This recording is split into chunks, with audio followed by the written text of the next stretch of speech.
And welcome to our daily Devo for Tuesday, September the 5th. We had a hot Labor Day yesterday, and I think today's supposed to be the same for maybe even a little warmer, I guess. I don't know, but try and stay cool.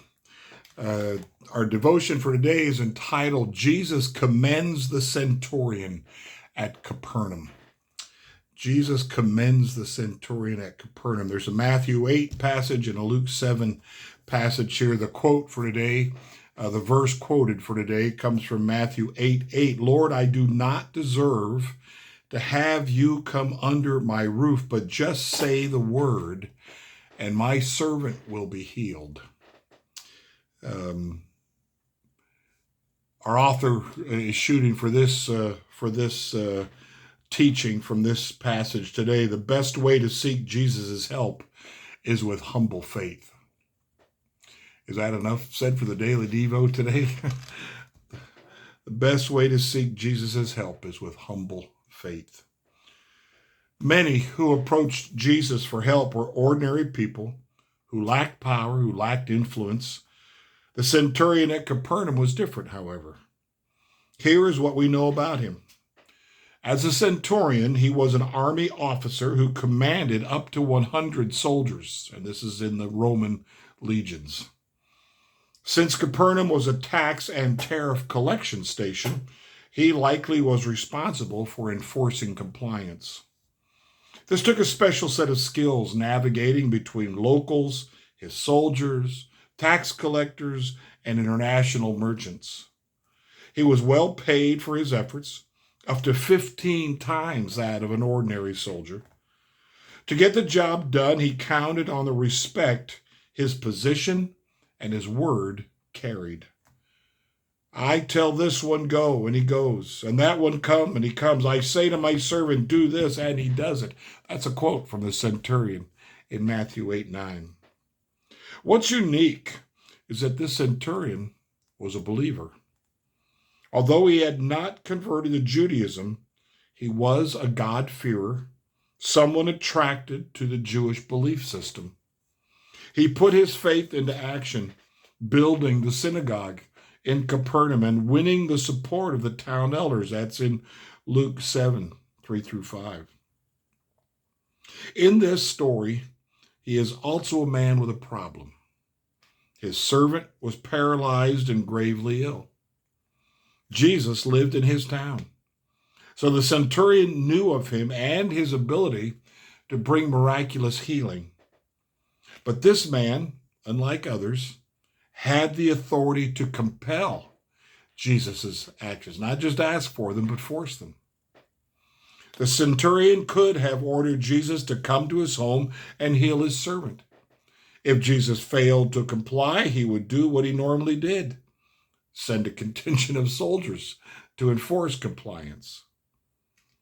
Or he could have leaned on his influence in the Jewish community of Capernaum.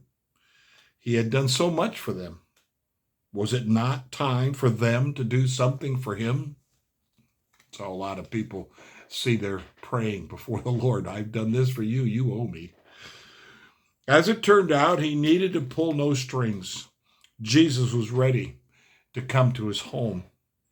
The centurion replied, Lord, I do not deserve to have you come under my roof, but just say the word and my servant will be healed. Matthew 8:8. And there it was, the kind of humble faith Jesus so rarely saw among his own people, modeling for us how to humbly seek help from Jesus. Do we have a picture in our head from our own experience what it's like to humbly come to Jesus, humbly pray to him? I fear that too often our prayers are just taken for granted. We're able to pray, we go, we pray, God, please bless so-and-so, please heal so-and-so, please provide such and such. And while we might not think it of ourselves, it's just possible we may be assuming we have the right to ask it, and we assume he will grant it. Here's a man who could have used a number of different ways to get Jesus to do what he wanted him to do, or at least to attempt to get him to do what he wanted him to do. And yet here he is with the power, with the authority of being who he was in that town, what he had done in that town. He simply says, I'm not worthy. You're greater than I am. I'm not worthy to have you step a foot in my house. But I know I have the faith to believe that if you'll just say the word, my servant will be healed. Wonder what it'd be like. Wonder what it would be like if we approached the Lord in that fashion. Lord, I'm unworthy to come into your presence. I'm unworthy to ask you for anything. But please, do what you can. Do what you will. For whatever that is we're seeking, whatever that is we're asking for. This name it, claim it stuff of type of prayer, this demanding kind of prayer, this quoting a certain verse in your praying that's supposed to guarantee you results. That's baloney. We cannot forget, Jesus says when we pray, our Father who is in heaven. Think of his position and going before him. Nope, we're not worthy. But Father, in your mercy and grace, would you please? To me, that's the way to pray. Blessings to you today.